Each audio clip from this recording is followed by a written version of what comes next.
Life as a man is exceptionally difficult. I say the most beautiful and the most terrifying thing about being a man is you're born without value. Society doesn't care about you. You're only going to be cared about based on how useful you are. You have the chance to build yourself up and become a superhero if you're prepared to do the hard work and be indefatigable enough to never quit.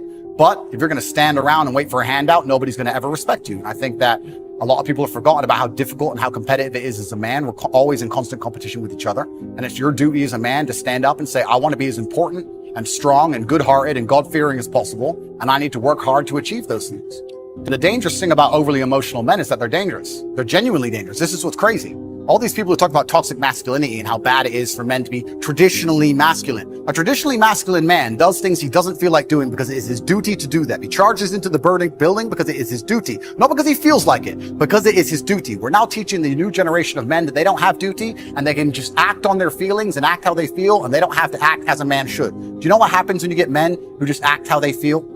You get school shooters, you get violence. Men who do not control their emotions are dangerous. If you find a man who is stoic, he's not going to hurt people. He's going to sit and think about his actions very carefully, and he's going to be a good man who protects and provides for his family. You find a man who just acts out on impulse and does whatever he feels like, you're going to find a dangerous man. Sitting here telling men to cry more and act with their feelings and it's okay to feel this way, that way, etc., and have no self-control. That is why we have the problems we have in the world. Absolutely not wrong. So when they talk about toxic masculinity, they have it completely inversed on its head, completely not wrong. We need to be teaching stoicism. We need to be teaching young men to understand that the world is very, very difficult. It's hard to be a man. You're going to feel bad sometimes. You just suck it up and perform anyway. Not to sit there and cry your eyes out or blame other people. And when bad things happen, they call traditionally masculine men. If you need a firefighter, you need a masculine man. When you call the police because of the problem you had, you want masculine men. And as soon as a woman or a man is in trouble, when you look for backup, you look for masculine men. And masculine men have a duty to provide and protect those they care about. We have a duty to do things we don't feel like doing because we know we're supposed to do them. And that's why we stayed in the Titanic and died.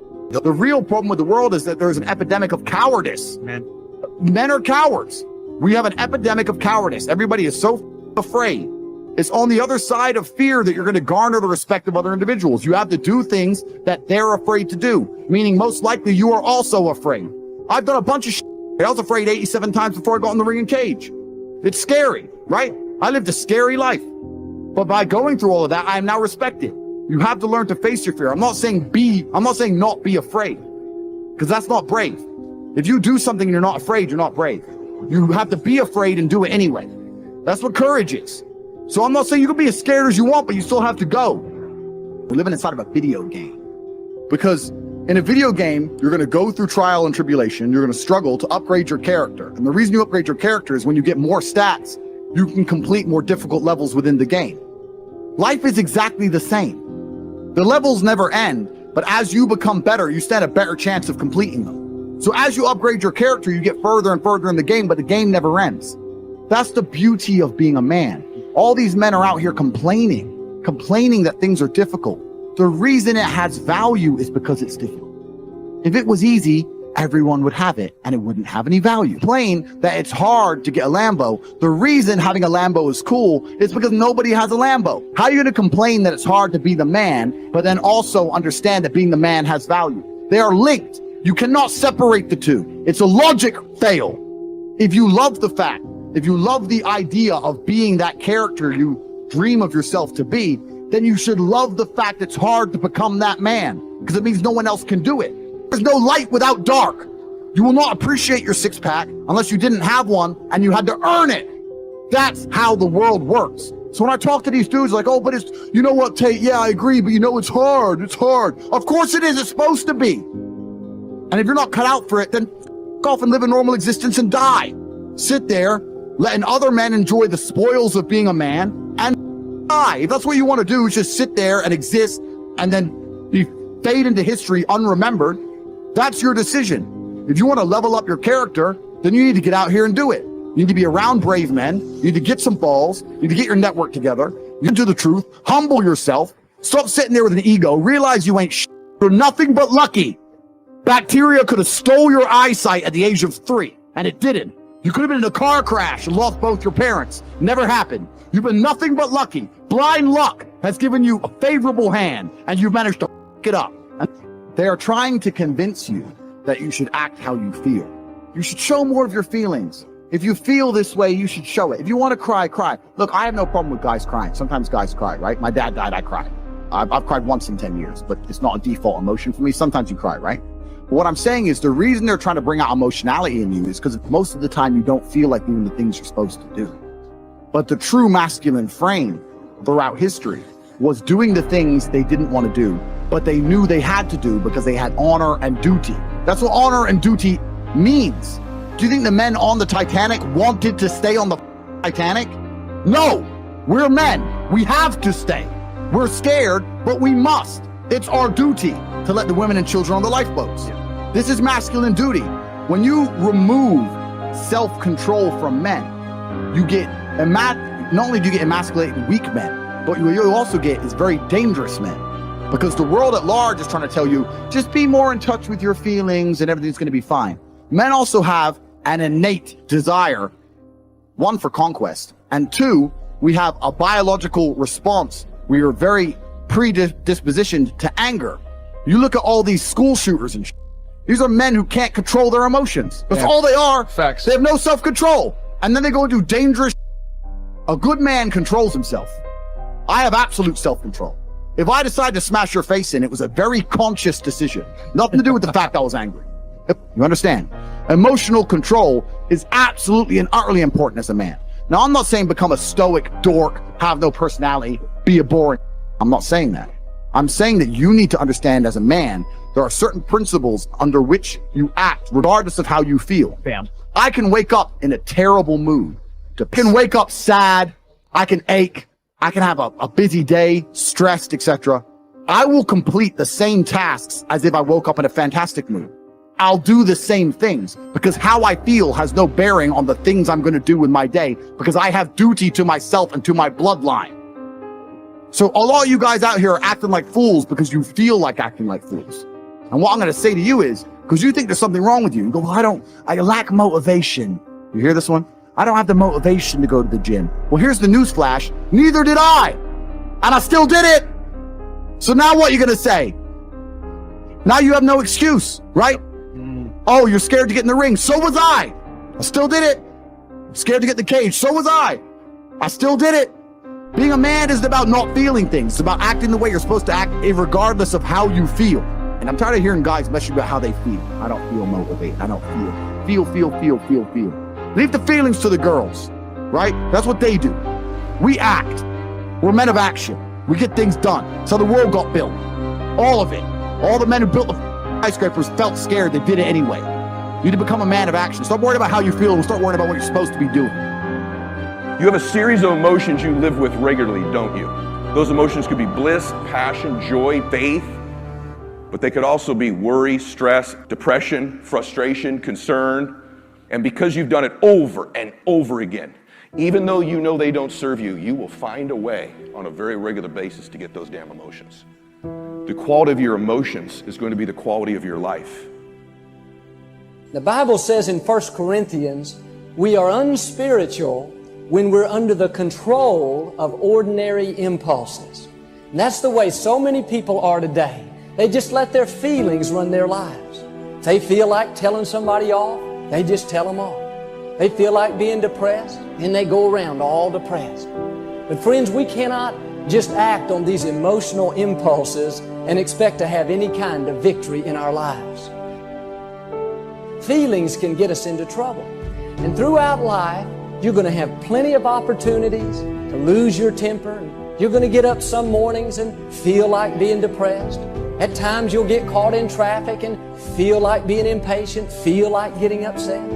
But we've got to learn how to follow wisdom and do what we know is right and not just follow our feelings around. I can feel my emotions rising, but I made a decision not to get on board. Just because you can feel those emotions doesn't mean you have to get on board. When you feel like saying something that you know you shouldn't say, no, don't get on board. If things aren't going your way and you kind of feel like being discouraged, no, you've got to learn to discipline the negative feelings and keep a good attitude anyway. It's when we do the hard things in life, that's when God is developing our character. Somebody offends us and we just don't let it bother us. We just take the high road. That's when we're really maturing. But the problem today is too many people are not willing to pay the price to walk in victory. They don't want to be inconvenienced. They just want to take the easy way out. The easiest thing to do is to just let our flesh have its way. If you want to grow up and experience God's best, it's going to take some hard work. It's hard to keep a good attitude and be patient when nothing's going your way. Sometimes it's going to make us uncomfortable. But I read where there are two kinds of pain in life. One is the pain of discipline. The other is the pain of regret. And if we live a lazy, undisciplined life, and we act on these emotional impulses, we're going to make very poor choices that we regret later on. I mean, how many times have we acted on our emotions and said something that we know we shouldn't say, and later on, it ends up hurting us in that relationship? Friends, the pain of discipline is minuscule compared to the pain of regret. No discipline at the time is pleasant, but later on, it's going to bring you a harvest of great things. If you live on that shallow level of just always letting your flesh have its way, and I can tell you later on you're going to have some major regrets. If you allow yourself to just go around being upset, and impatient and stressed out, later on it's going to catch up to you. Later on it's going to affect your health. If you just are loose in your morals and you just do whatever you feel like doing, well, it may give you some pleasure at the time, but later on, it's going to cost you a very heavy price. See, God will only promote us as high as our character will take us. And God is not going to put you in a position of greater leadership if you are not treating the people in your life right now with respect and honor. If you're being lazy and not being faithful to do what you know you should be doing, then that's going to keep you stagnant. That's going to keep you from growing. If you had a problem with your temper 10 years ago and you have that same exact problem today, I can tell you that's keeping you from God's best. If you would just do your part and grow up a little bit and quit being ruled by your feelings, if you do that, that's when God will begin to increase you. If you're having difficult times today, instead of getting all bent out of shape, you need to see it as an opportunity to grow. God may be trying to do a work in you. If you find yourself always being around people that offend you and you're always getting your feelings hurt, well, there's a good chance that God is trying to teach you to quit being so touchy.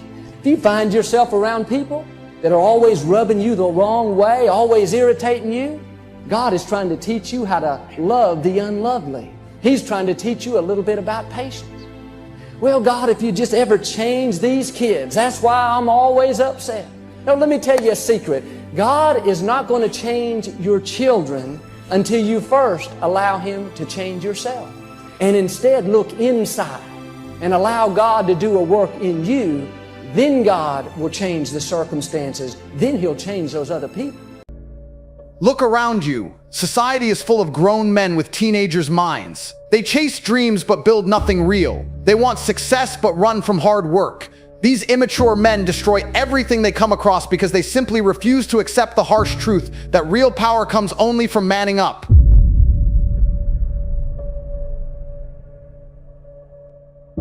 We have all encountered somewhere in our life this type of man that is full of great ideas and has big dreams for the future. You can see a special look in his eyes that tells you he believes he is meant for great things. He often talks about amazing projects he wants to start, yet he is stuck on the promise of what he could achieve, but he never actually produces any real results. And he always has a list of excuses ready for why things go wrong. He'll say it wasn't the right time, or he was working with the wrong people. He might even claim that people just don't understand his unique vision yet. This person could be a friend you grew up with, or maybe your younger brother. In some cases, he might be your partner or even your father. He is someone who, even though he gets older, never seems to change or grow up. You see a grown man who continues to behave like a child. His feelings are often messy and all over the place, and he consistently runs away from his responsibilities. He is always looking for an escape and avoids taking any real blame for his failures.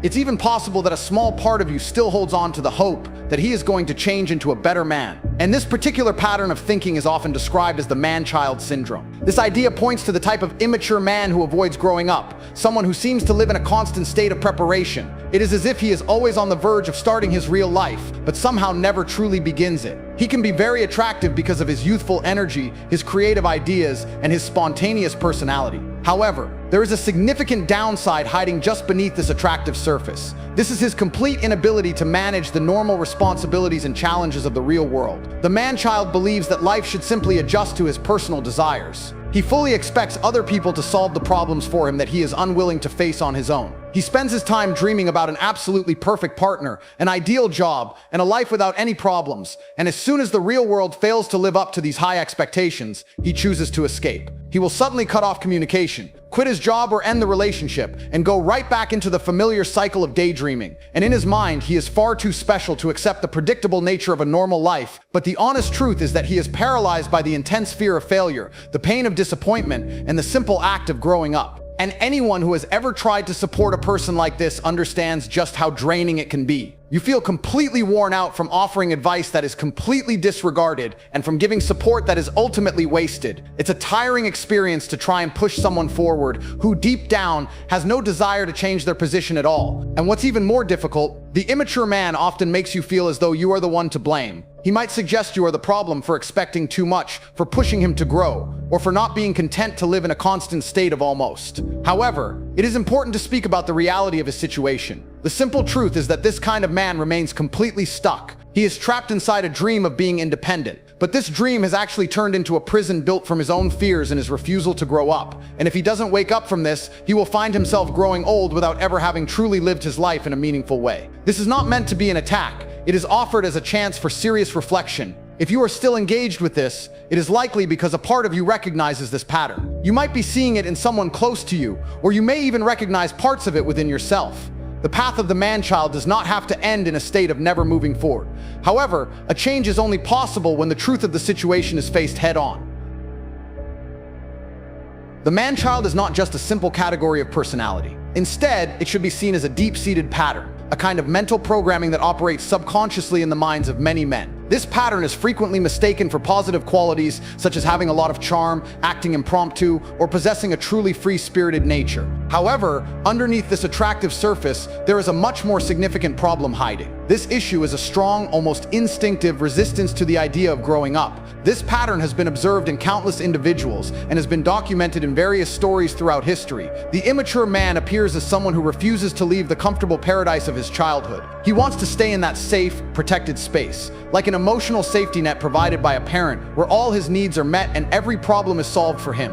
As a result, he lives his life constantly waiting for an amazing future that is always just around the corner but never actually happens. In his own mind, he often sees himself as a person with endless potential, as if he is the uniquely gifted one who is destined for greatness. Yet, when it comes to the practical matters of daily life, he consistently fails to take control and be responsible for his own path, and you have likely seen this behavior up close. Just think about men who frequently switch jobs, always on the hunt for something that feels more important or perfect. Think of those who start new projects with a huge amount of enthusiasm, only to abandon them as soon as they encounter the first real challenge. You might also recognize the men who seem to fall in love with great intensity, but then disappear the moment the relationship begins to demand genuine commitment and maturity. These are often the same individuals who enjoy discussing complex ideas like spirituality and personal freedom, but struggle with basic responsibilities like paying a bill on time or honoring a commitment for longer than a few months. And this type of behavior is not the result of a person being unintelligent or without natural ability. In fact, the man-child is often very bright,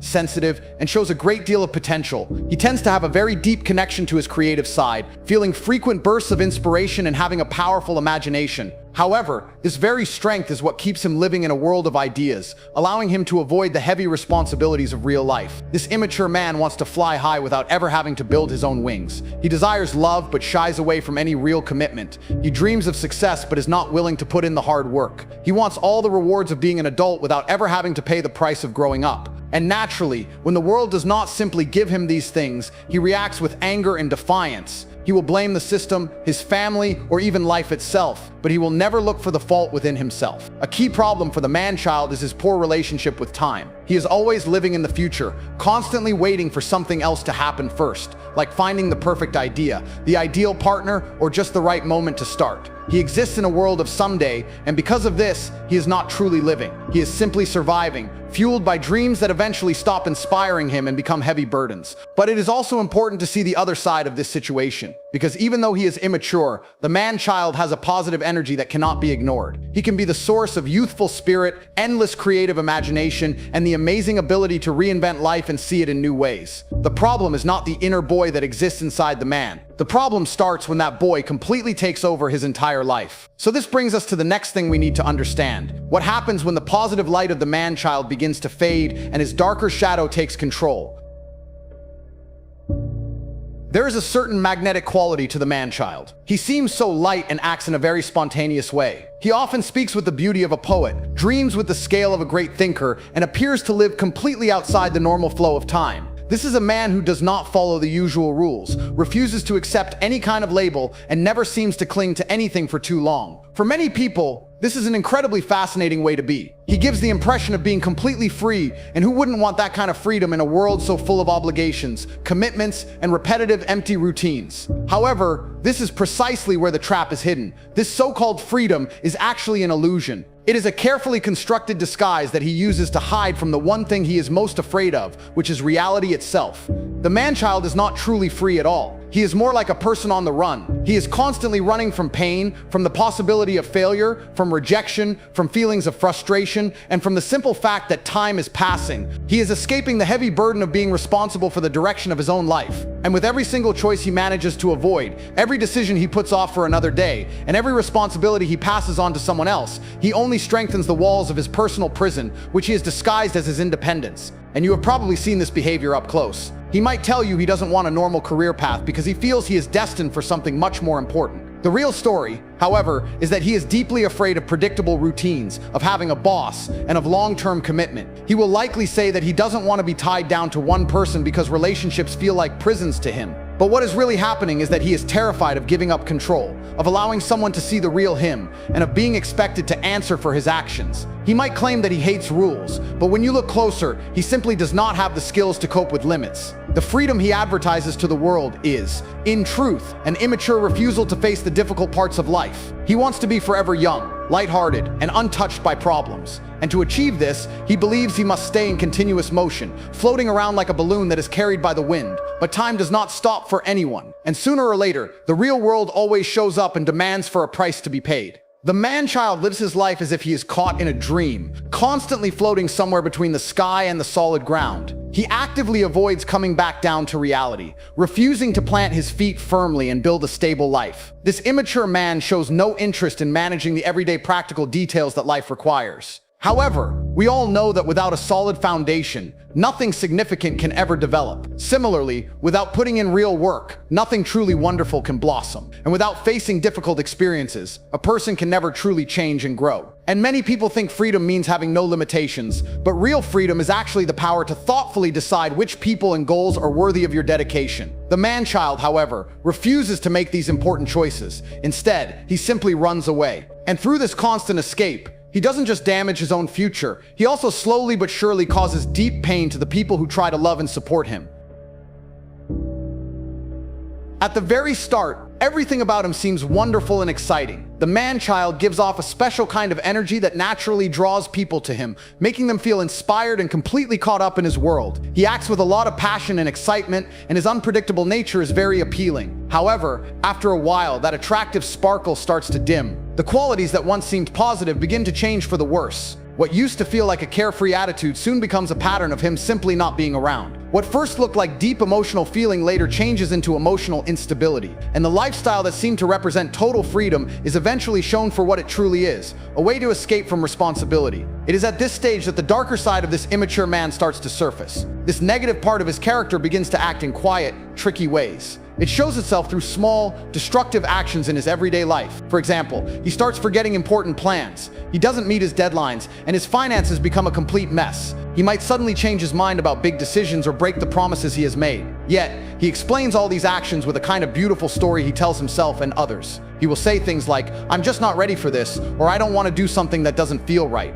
or "I simply need more time." The reality, though, is much more direct and difficult to face. The simple truth is that he is scared. He is afraid of the idea of growing up. He's terrified of making a mistake, and he worries about being judged by other people or just being a normal, average person. Because of these fears, he doesn't even realize that he is actively ruining anything in his life that demands adult responsibility. This continuous pattern of self-destruction has a negative impact on all the people in his life. For his romantic partners, there is the deep pain of being in love with a man who seems wonderful at his core, but is completely unreliable in his actions. He might tell his partner he loves her, but then he will vanish without a word. He will talk about wanting to build a future together, yet he never takes any real action to make it happen. His family members often feel a growing sense of frustration as they watch him throw away his natural talents, his intelligence, and the many good opportunities that come his way. His friends also become exhausted from constantly trying to help someone who seems forever stuck in a loop of almost achieving things but never quite getting there. Underneath all these behaviors, there is an overwhelming feeling of being stuck. The man-child seems completely unable to make any real progress, as if he is caught in a phase of being a teenager emotionally, a phase that never seems to conclude. Similar to other classic personality patterns, the negative side of the man-child is fueled by thoughts and feelings he isn't even aware of. He genuinely does not see that he is the one ruining his own life. Even more concerning, he starts to believe that everyone else is the source of his problems. He begins to blame the world around him, calling it dull, too strict, and always trying to control him. From his point of view, people who have grown up and become responsible adults are like traitors who have betrayed the ideal of living a free life. As a result of this thinking, he pushes people away and spends more and more time alone. He does this because he truly thinks he is staying loyal to his unique personality, but in reality, he is just letting his own fear completely control him. But true personal growth doesn't happen by only focusing on our positive qualities. Instead, it comes from bravely understanding the more difficult, hidden parts of ourselves. This is particularly true for the man-child, whose negative side should not be ignored but must be directly confronted. The real problem is not that an adult man has a youthful spirit inside of him. The issue begins when this inner child takes control, becoming a dominant force that ruins his opportunity to experience